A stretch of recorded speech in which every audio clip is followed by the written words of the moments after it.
Das feministische Kunstkollektiv Pussy Riot aus Russland ist seit Mai dieses Jahres auf Tour, um die Ukraine zu unterstützen. Diesen Dienstag trat die kremlkritische Punkband im Wiener Jazzclub Porgy Bess auf. Im Frühjahr dieses Jahres ist Frontfrau Maria Aljochina die Flucht aus dem russischen Hausarrest gelungen, als sie als Essenslieferantin verkleidet geflohen ist. Seitdem spielt Pussy Riot mit ihrem Programm Riot Days durch ganz Europa. Pussy Riot wurde 2012 bekannt, nachdem 3 ihrer Mitglieder zu 2 Jahren Straflager verurteilt worden waren.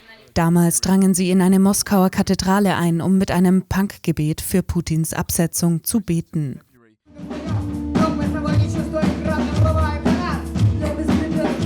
What are you hoping will change with your music and with your art, and especially with this tour? The main message of our tour is to inspire people to push their politicians for a complete embargo of Russian gas and oil, because if you buy Russian gas and oil, it's a clear sponsorship of this war. It will be a huge impact on the situation in Ukraine, because the system works on money. And the major thing is that Putin and his elites, his friends and his mafia, they are all about money. They have zero ideology. Putin several years ago was super Christian, then became like super nationalist. Now he's like anti-fascist.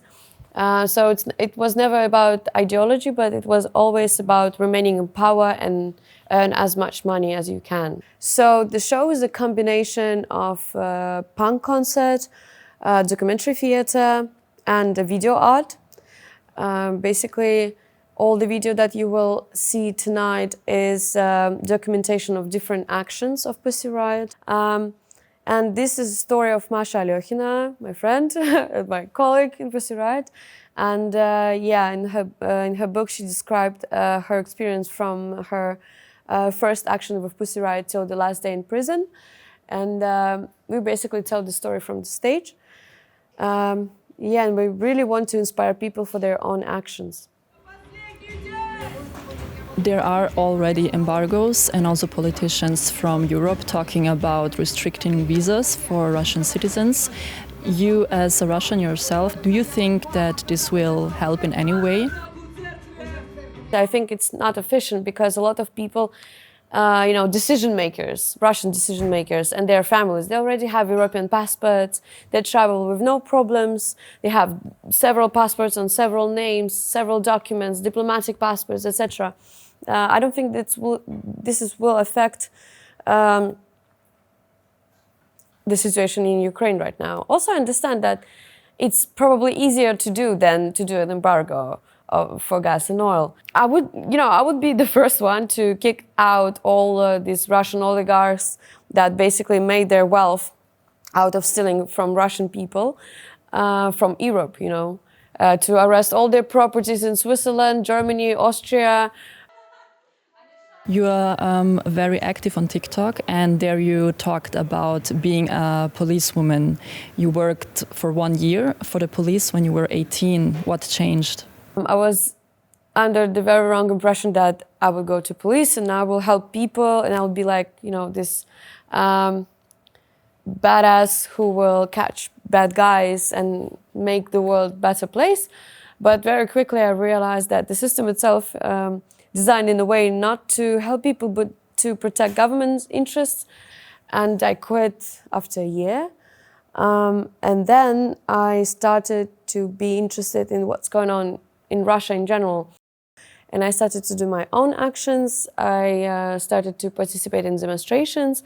And this is how I met Masha, basically. Yeah, and then I started to work with political prisoners in Russia. So we would offer them a free lawyer, etc. So I've seen how I can be useful, not in the uniform, but in another side. But I don't think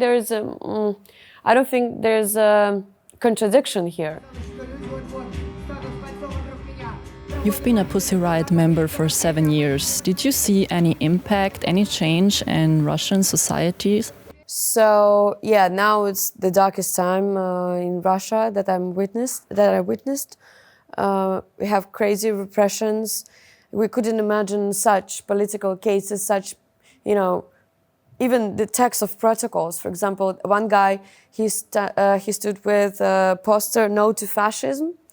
And basically in a legal protocol, they wrote, "This is discreditation of Russian army." So it was always been absurd, but not in that level. And now it's the worst.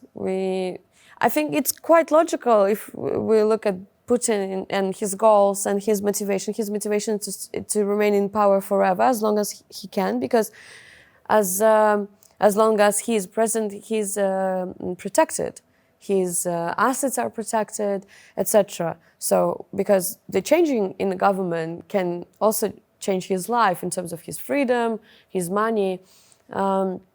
So, like any other dictator, he just became more paranoid and more brutal against his enemies. If we talk about Alexei Navalny and his poisoning, it's a lot of people been poisoned, killed, and it's just horrible, really. It's so depressive. And do you think that you could return to Russia ever again? Currently, I can't go back to Russia. This is how I think. Yeah, I fled Russia and I don't know when I can see my parents again. Even maybe with parents, you can meet somewhere at least, because they don't have a European visa and I don't think they can get it. But somewhere in other countries, like in Georgia, where I live currently, we can meet. But I don't know, will I see my grandparents alive again? Yeah. But I think right now we should focus more on not our struggle, like, we can't, see our parents. But, in Ukraine, people are dying every day and they don't have home anymore. They don't have their families anymore. And I think we all should be brave right now and to share what we have and to help them. In terms of government, it should be weapons and embargo. And, on a regular human level, it can be whatever. It can be like you can host Ukrainian refugees, you can donate to some organization, or you can voluntarily, at the railway stations, etc. So I think it's just very important to be together at such dark times and to help each other and share, yeah. Путина прогоняй!